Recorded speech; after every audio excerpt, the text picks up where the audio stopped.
You know, sometimes the most ordinary things are hiding the most extraordinary secrets. Today, we're going to take a word we all think we know, potato, and peel back the layers to find a pretty incredible story about language itself.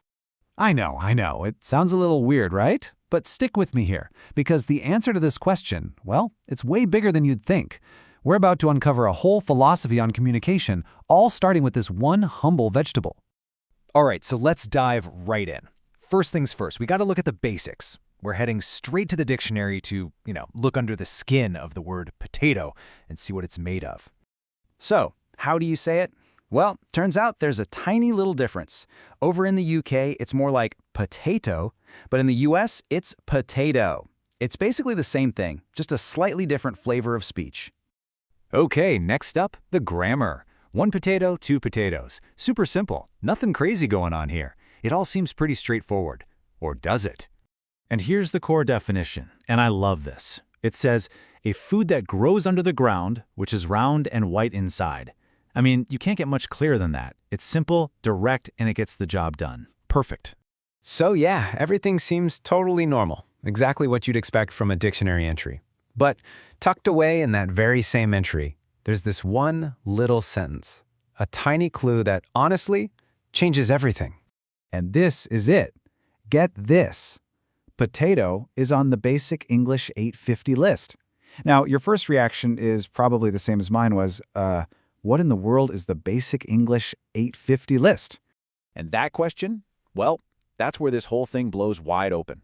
This isn't just some random list somebody made.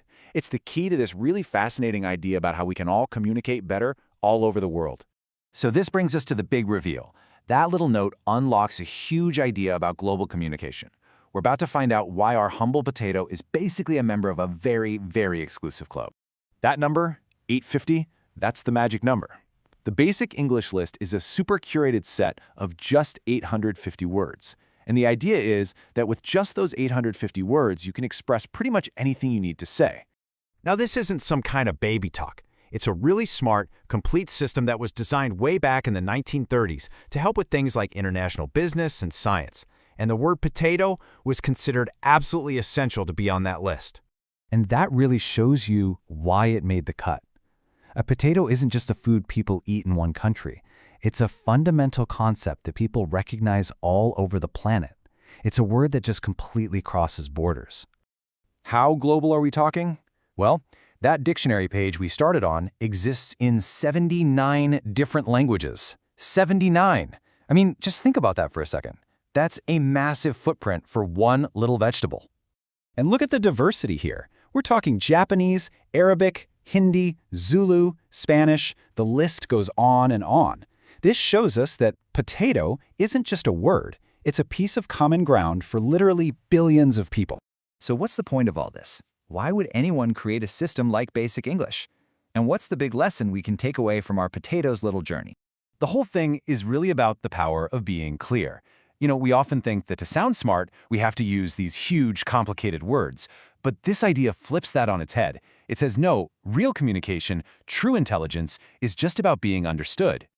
And that's the journey we just took, right? We started by just looking at how to say potato, and we ended up uncovering this whole philosophy for breaking down barriers between people.